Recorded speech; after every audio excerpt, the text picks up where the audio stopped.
Hi, my name is Sarah Kristen Crawford McGregor, and I'm currently enrolled at Arkansas State University. For my class, teaching students with autism spectrum disorder, we did a research paper on evidence-based practices for students with autism spectrum disorder. So the practice that I chose was visual supports. So the important thing about visual supports is that they must be provided in every activity that the student encounters. And to back up a little, um, autism students learn better visually. It's been shown that autism students have visuospatial strengths. And so instead of learning like this, auditorily, they learn better with visual supports. And so that is why I chose to do my research on visual supports. So, anyway, because they learn best through visual supports, it is important that they are provided in every activity that they encounter. So, of course, we cannot make sure that they are provided at home, but it would be helpful if they are provided at home. But we can make sure that they are provided in every educational opportunity. So, with this being said, all staff members, faculty members that encounter the child should know about the supports and how to implement the supports. So, Moody defines visual supports as a form of assistive technology which may be defined as any device or product that can increase, maintain, or improve functional capabilities. So, like I said, autistic students rely on visual. So, just a little bit of background about autistic students. They have low speech and language skills. So, often these students use echolalic speech, which is learned repetitions of other speech, but this can be functional. The example in our book is about a little boy who always sang a commercial jingle about food during the activity before lunch. And when they actually looked at the functionality of that, they were like, oh, he's hungry. He's singing a commercial about food because it's almost lunchtime and he's hungry. So it is important to look at the functionality of their speech, even if it does seem a little weird. And so their social development is sometimes looked at odd. They have a lack of theory of mind. They think that everyone thinks the same as they do, and everyone has had the same activities that they have had, and the same experiences that they have had. So that's what they want to talk about, and they think you understand, but you don't. And also, they're sometimes obsessively interested in one particular thing or a group of things. For example, I had a student who was obsessively interested in farm animals, and this was in a preschool. And so we had a little barn and farm animals in one of our centers, and that's where he would go. That's all he wanted to play with. And we had to kind of get him away from that and play with the blocks, build me a tower, read a book, because he was obsessively interested in the farm animals. So that is a huge characteristic of a student with autism. And so also students with autism lack expression of emotion. So they are viewed as dry and careless. They don't laugh when something's funny. They don't get sad when something happens. So they're just kind of viewed as dry. Also, autistic students are usually sensory sensitive, whether it is hypo or hyper, and this can be through auditory stimuli, aka sensitivity to loud noises, tactile stimuli, aka sensitivity to feeling and touch, visual stimuli, sensitive to bright lights in the sun, or multisensory sensitivity to textures. So sometimes when they do become overstimulated, they exhibit a behavior called stimming. So stimming is a repetitive behavior that these students use for comfort.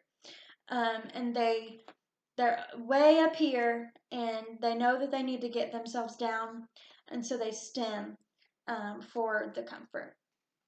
Another time that we can see stimming is during their insistent on sameness characteristic. So these students struggle with change in their routine. They want the schedule to be the same. They want to find the supplies in the same place they found it yesterday.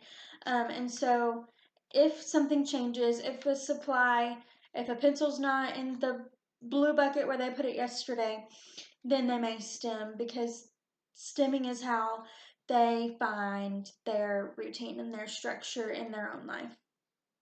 So, also, they may exhibit aggressive behavior. This is not as common, um, but it can be seen, so it needs to be addressed if it is seen.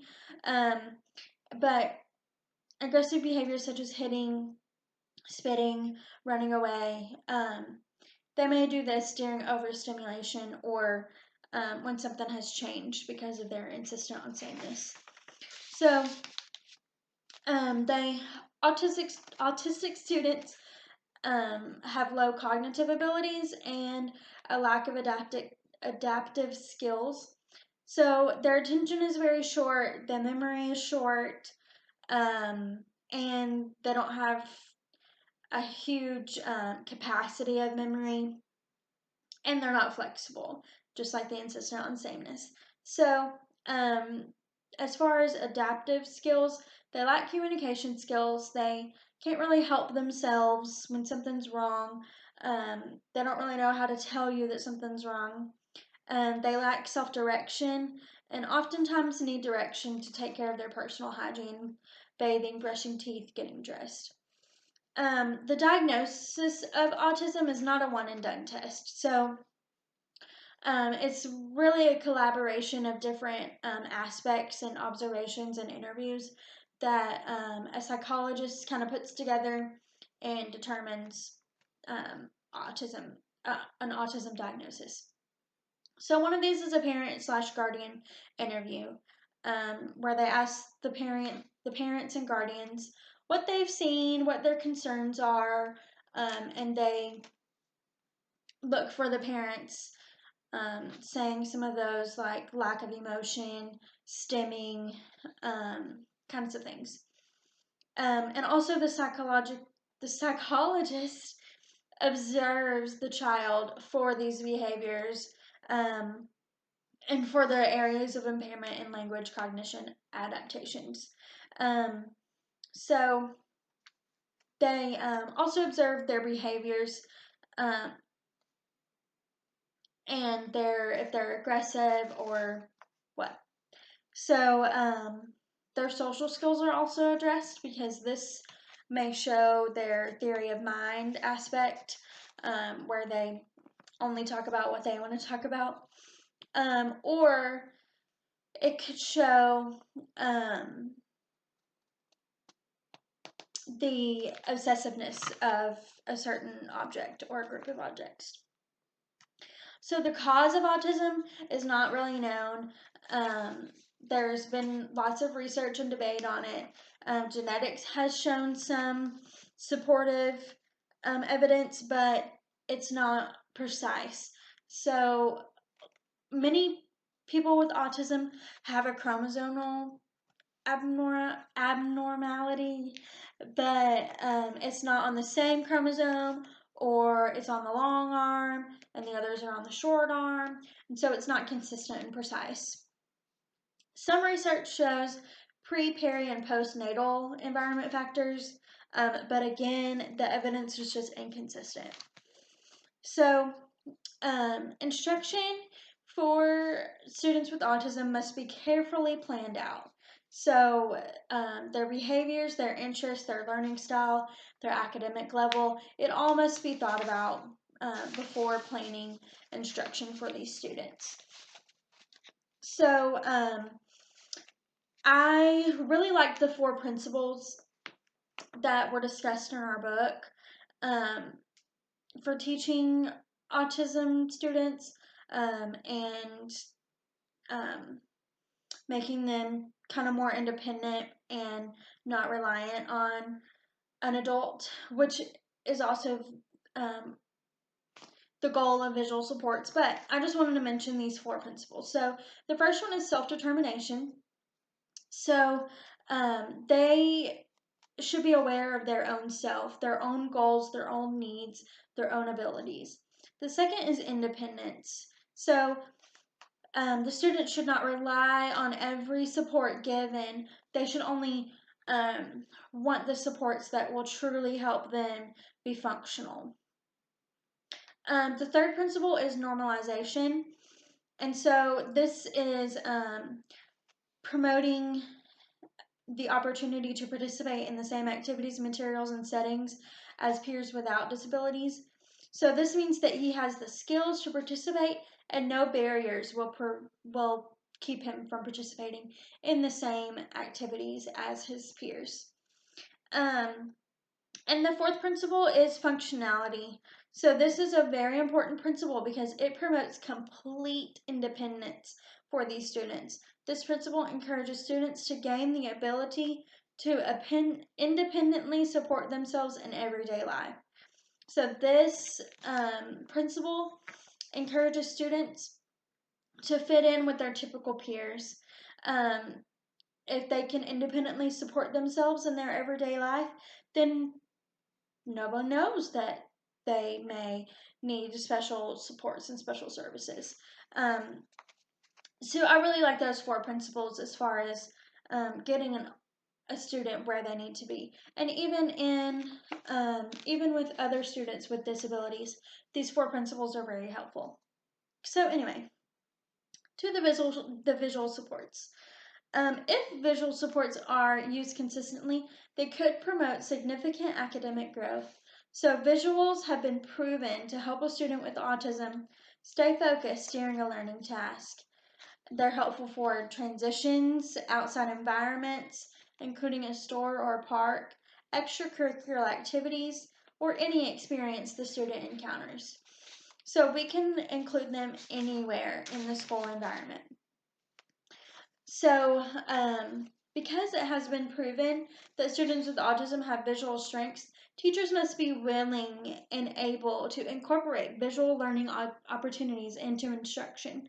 The educators must look at each student's specific need before throwing visuals at them. So you cannot just say, oh, well, I'm just going to make the same visuals for every student, give them whatever, and they can do whatever they want with it. No, you have to look at the specific student and the specific needs to give them the appropriate visual supports. So, when using visual supports, you will notice that the progress on their goals and their academic level will increase tremendously because they now can understand instruction better, and they understand and they have a way to know what needs to be completed and when and all that. So, there were some studies done. The first one I'm going to talk about is a study done with the embedded figures test, where students with autism were tested against a control group, and in the control group were typical peers of the same age that had no disabilities, no visual impairments or anything. They were completely typical. So what happened in this is the students with autism showed enhanced visual acuity. They selected faster and they selected more correct than their typical peers on a visual assessment. So that just shows that these students have high visual strengths and abilities. So another study that was done was incorporating visual supports in comparison to time transitioning. So this study found that the time dramatically decreased when visual supports were supplemented. So there were four um, opportunities given. The first one was given without visuals, just to see their kind of base level. The second opportunity gave them visuals for their transition, and the time dramatically decreased. The third, they were not giving visuals, they were just giving auditory instruction. And what's interesting about this is they asked and reached for the visual supports during the third opportunity because they knew that helped them. And so that just shows that even students with autism are self-aware of the benefits of visual supports. So visual supports can be provided through real objects, photographs, or drawings. Real objects stand out more and they develop a solid connection between an object and an activity. Photographs are more concrete than drawings, and they can be individualized. Like if we're talking about a mom, the mom can send a picture of herself and not just a picture of a random lady and say it's a mom. So yeah, it can be individualized to the specific student. Drawings are usually the easiest method because usually they're already created. You just have to find them. Just like in a system called Board Maker. Um, they're already there, you just have to search them up.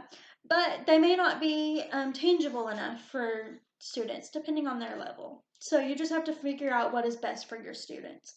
Um, so several autistic students are provided visual schedules, and these can be implemented in different ways.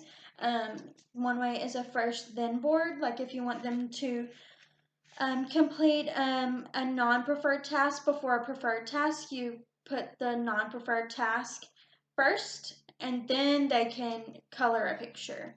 And so this helps them know that first I have to do this, then I can do what I want to do.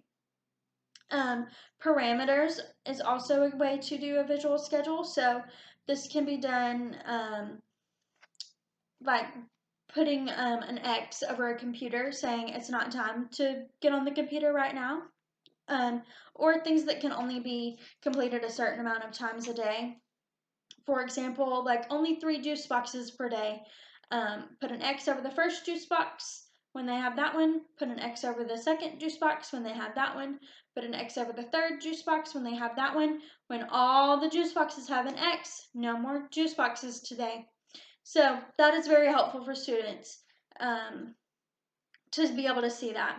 Also, visual schedules can, of course, be implemented through the daily class schedule. They can have a whole page of first we're going to do a morning meeting, then we're going to do this and this and this, and they can take it off as they complete it, and then they know what is coming next.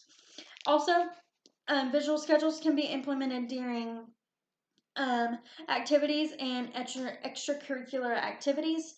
So, like for instance, in PE, there can be a picture of running, jumping jacks, and push ups, and they have to run first. They can take that off. They have to do jumping jacks second. They can take that off when they finish it. And last, they do push ups, and then they know that they are finished. One study article suggested video viewing. So this is very helpful in that you can video what is expected. You can video a typical peer making a great transition and show it to the student with autism. And they then can use that as a model about how they should transition. So that's very helpful. So visuals can also be used to communicate with others through a augmentative and alternative communication device, also called AAC. This uses the picture exchange system, the PEX system, and they can use it to communicate with others. This should not take away from meaningful communication, but it can be used if they have trouble communicating.